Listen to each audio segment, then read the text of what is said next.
Hello friends, class 10th English, chapter 4 from the diary of Anne Frank. Friends, this lesson is expert from diary of young girl. Diary of young girl में से ये एक part लिया गया है, the diary of एने Frank. It is a autobiography. तो ये चैप्टर है एने फ्रैंक का ऑटोबायोग्राफी है. That was a first publish in 1947. In these, Anne Frank express her thoughts.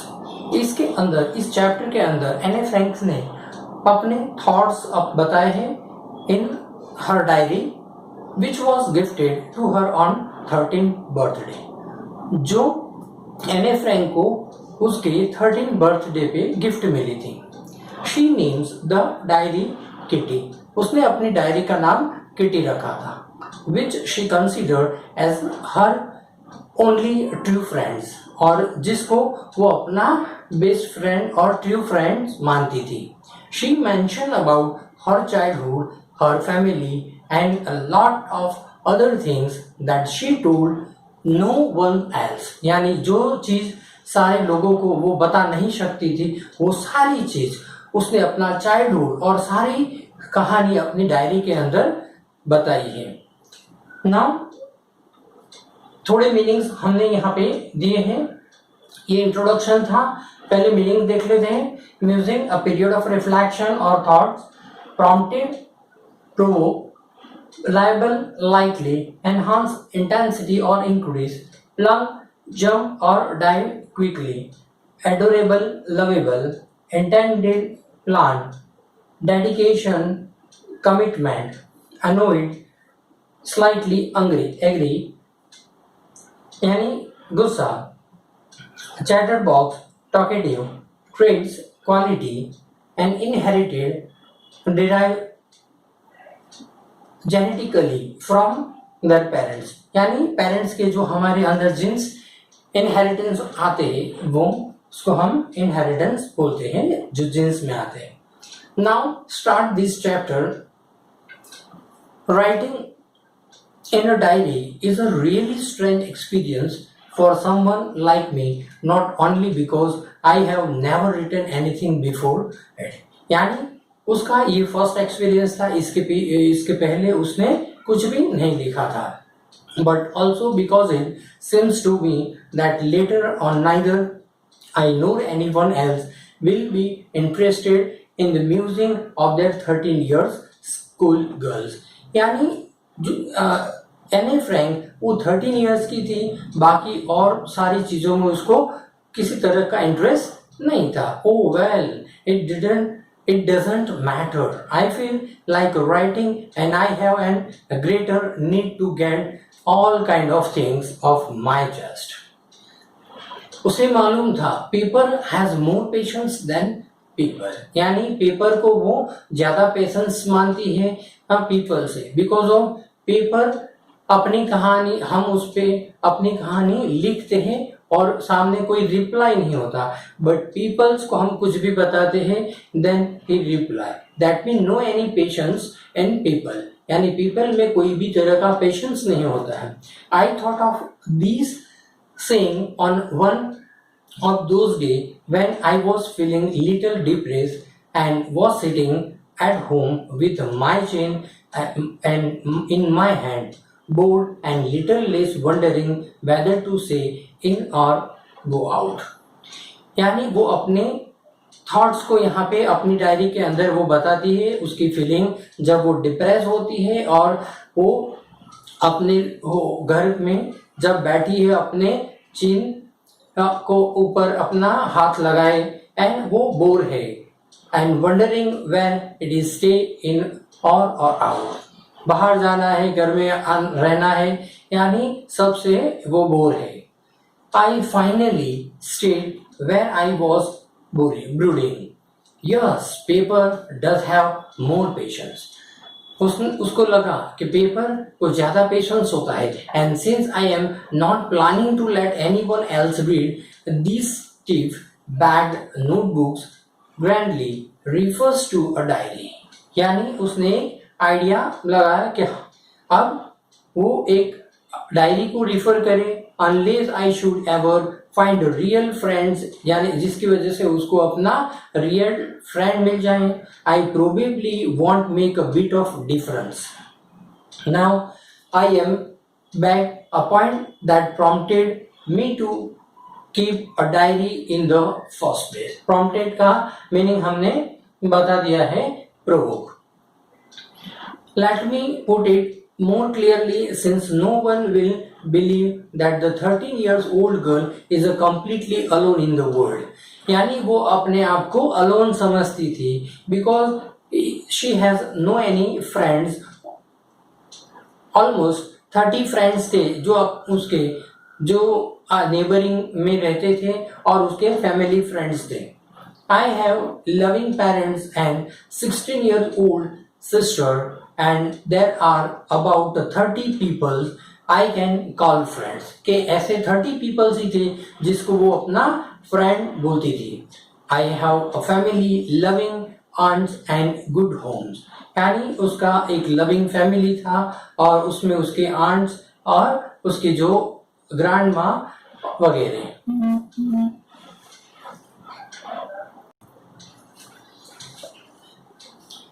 No, on the surface, I seems to have everything except my one few friends. All think about when I am with the friends is having a good time. Can't bring myself to talk about anything but ordinary everything.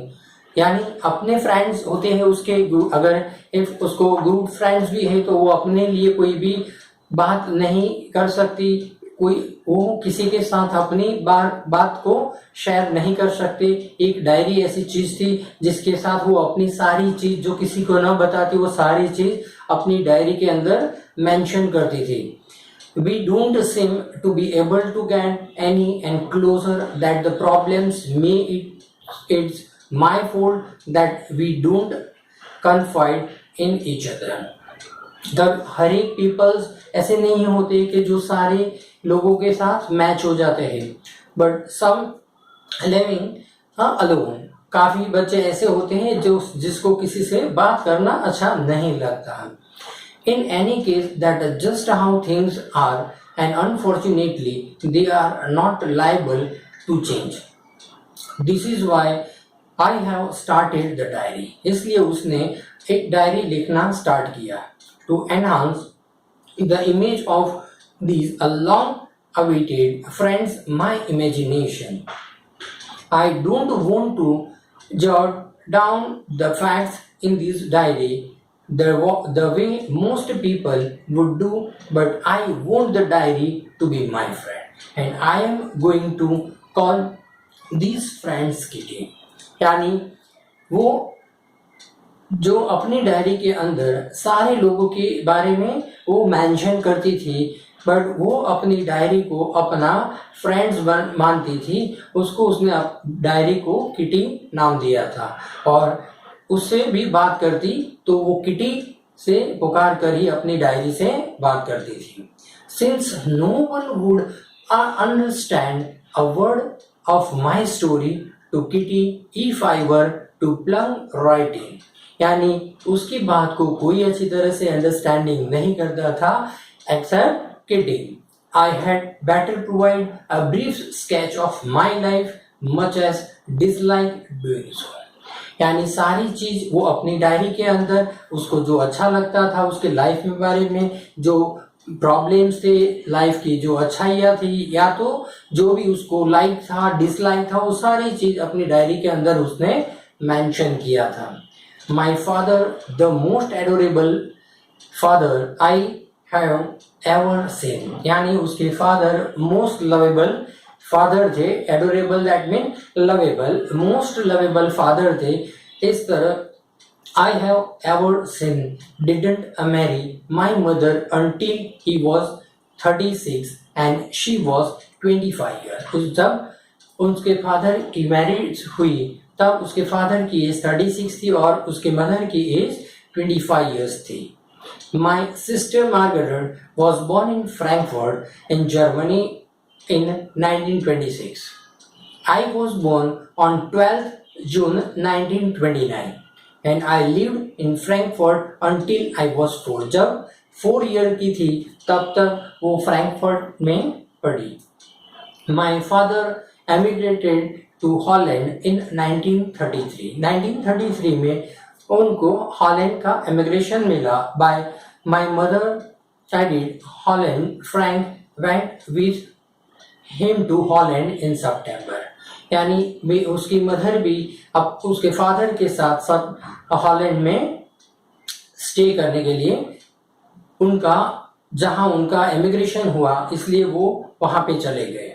While Margaret and I were sent to Aachen to stay with our grandmother, Margaret went to Holland in December. वो दोनों अपनी grand mother के साथ रहते थे. उसके बाद Margaret दिसंबर में वो भी हॉलैंड चली गई.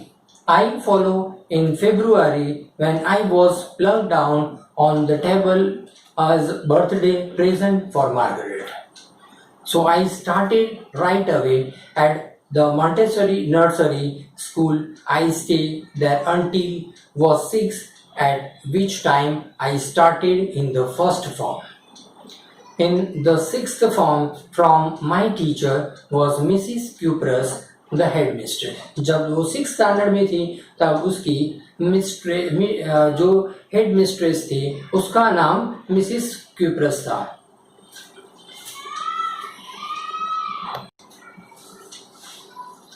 At the end of the year, we were both in tears as we said a heartbreaking farewell. In the summer 1941, grandma fell ill. 1941 में एनी फ्रैंक की ग्रैंडमा इल हो गई, बीमार हो गई. Had to have an operation on my birthday pass with little celebration. और जिसकी वजह से उसके बर्थडे का सेलिब्रेशन एक छोटा सा सेलिब्रेशन हुआ. ग्रैंडमा डाइड इन जनवरी 1942. वो अपने ग्रैंडमा को बहुत लव करती थी. No one knows how often I think of her and still love her. यानी उनकी और उसके ग्रैंडमा की उसके साथ बहुत अच्छी बनती थी. And this birthday celebration in 1942 was intended to make up for the others, and grandma's candle was lit along with the rest. The 4 of us are still doing well, and that brings me to present date 20 June 1942 and the solemn dedication of my diary. यानी उस time पे उसकी diary जो एक complete हुई. Dear diary. अब diary के बारे में हम देखते हैं उसने अपनी डायरी के अंदर क्या क्या लिखा था. सारी चीज उसने अपने लेसन के अंदर उसका थोड़ा पार्ट एक्सप्लेन किया है. Now start. The dearest Kitty, our entire class is quacking in its board. The reason, of course, is the forthcoming meeting in which the teachers decided who will move up to the next form and who will be kept back. Half the class is making bed. GN and I laugh ourselves silly at the 2 boys behind us, CN and Jax, जो उसके पीछे बैठते थे, who have staked their entire holiday saving on their beds. यानी उन दोनों ने अपनी जो सारी सेविंग्स है उसका उन इस बार जो रिजल्ट आने वाला है उसके लिए उन्होंने बेट लगाया. From morning to night, it's you are going to pass. No, I am not. Yes, you are. No, I am not. Even G.S. pleading glance and my angry outburst can't calm them down. If you ask me, there are so many dummies that about the quarters of the class should be kept back. But the teachers are the most unpredictable creatures on the earth. आप भी अपने teacher को ऐसे unpredictable creatures मानते होंगे. यानी कि teachers के कभी कभी कोई बच्चों को गुस्सा आता है टीचर के ऊपर, बट टीचर्स उनके लिए सारी अच्छी चीजें ही बताता है, यानी उसकी लाइफ से रिलेटेड, उसके लाइफ में उनको पढ़ाने के लिए उनको रिस्ट्रिक्ट होना पड़ता है, स्ट्रिक्ट होना पड़ता है। सो रिस्ट्रिक्शन जरूर आपके पेरेंट्स के थ्रू हो या तो टीचर के थ्रू हो, कुछ भी किसी की भी तरह से रिस्ट्रिक्शन तो होना ही चाहिए। So I am not so worried about my girlfriend and myself, we will make it. The only subject I am not sure about is maths. Anyway, all we can do is wait. Only for maths की नहीं, बस सारे subject का result जो आने वाला था उसका वेट कर रहे थे, और सारे बच्चे उनको मालूम है उनका रिजल्ट क्या आने वाला था, तो इसीलिए वो एक दूसरे के साथ बेट लगा रहे थे। Until then, we keeping telling each other not to lose heart. I get along pretty well with all my teachers. There are 9 of them, 7 men and 2 women. उनके वहाँ स्कूल में उनके जो प्रोफेसर्स थे, स्कूल में जो टीचर्स थे, वो 7 मैन थे और 2 women थे। Mister Keesing the old who teach maths, जो मिस्टर किसिंग थे वो मैथ्स पढ़ाते थे, was annoyed with me for age because I talk so much, यानी कि वो एजेड थे और एने फ्रैंक को बातें करने का बहुत आदत था, हैबिट था, यानी she was most talkative in the class, इसलिए ऑलवेज मिस्टर किसिंग उसको हमेशा पॉइंट आउट करते रहते थे।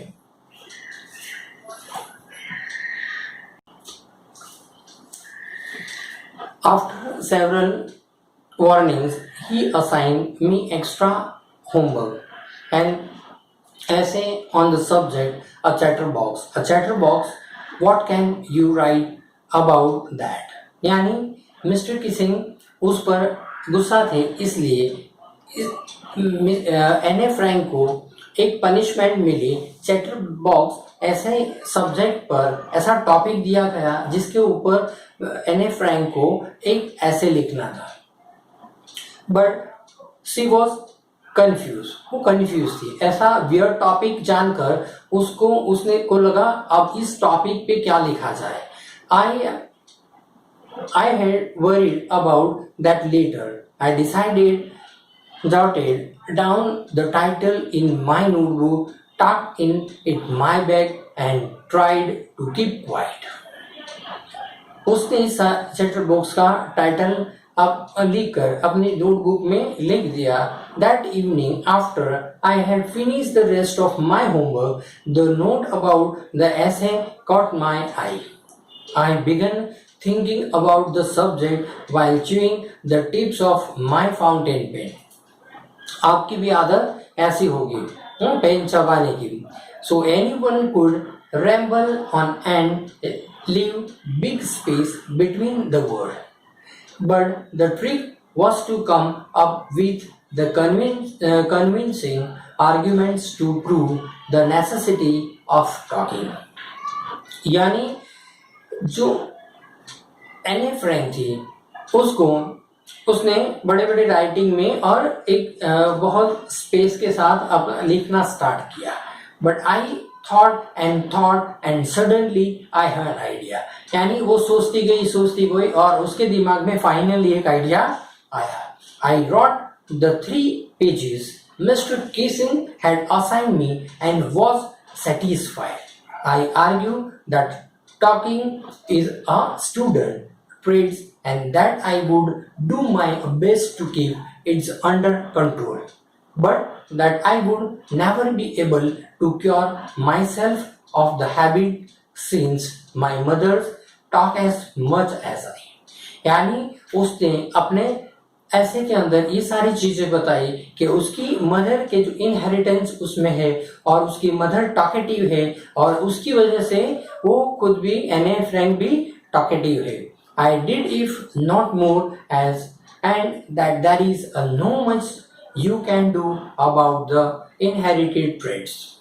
Mr. Kissing had a good laugh at my arguments, But when I proceeded to talk my way throughout the next lesson, he assigned me a second essay. This time it was supposed to be on an incorrigible chatterbox.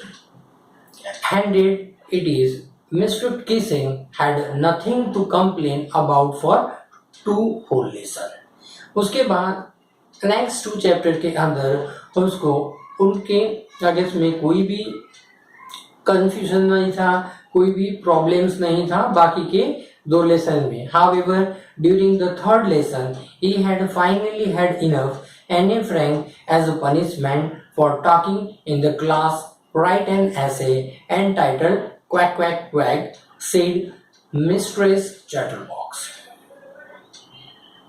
Incorrigible, something that cannot be corrected, you inherited traits, quality that one gets from one's parents, the class.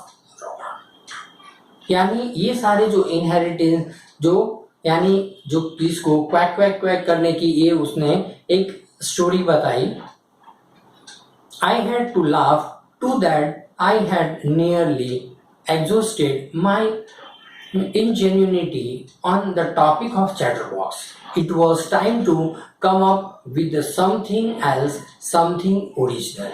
तो यानी कि उन्होंने वो उसको हंसी आ गई. And nearly exhausted my इंजेन्यूनिटी. उसने अपने टॉपिक के चैटर बॉक्स के अंदर उसने अपनी जो जेन्यूनिटी जो भी थी, half something else wrong and something else original, तो ये सारी चीज उसने अपने ऐसे के अंदर मेंशन की थी, सब डिस्क्रिप्शन किया था. और इस को पढ़कर उसके जो टीचर्स थे मिस्टर किसिंग, तो वो भी हंसने लगे.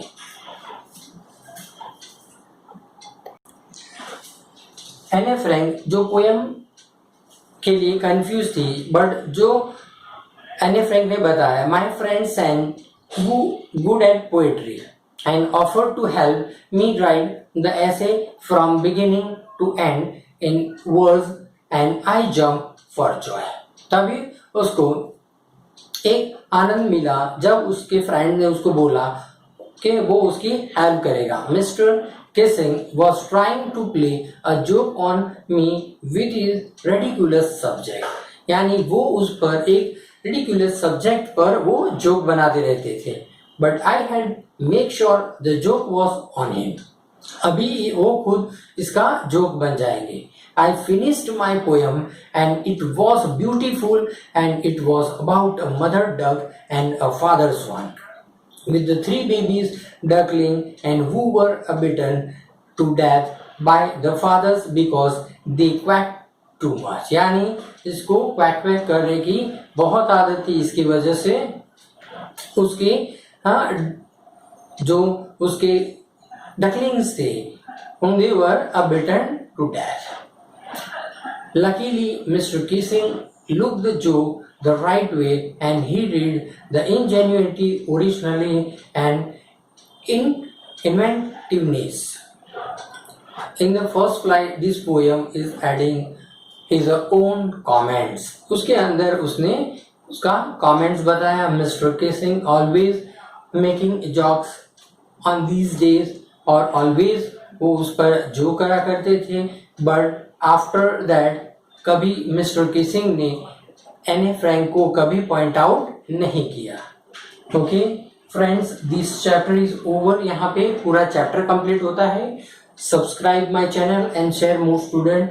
फ्रेंड्स, ये चैप्टर हमारा फर्स्ट फ्लाइट का चैप्टर खत्म हुआ. Okay, bye friends.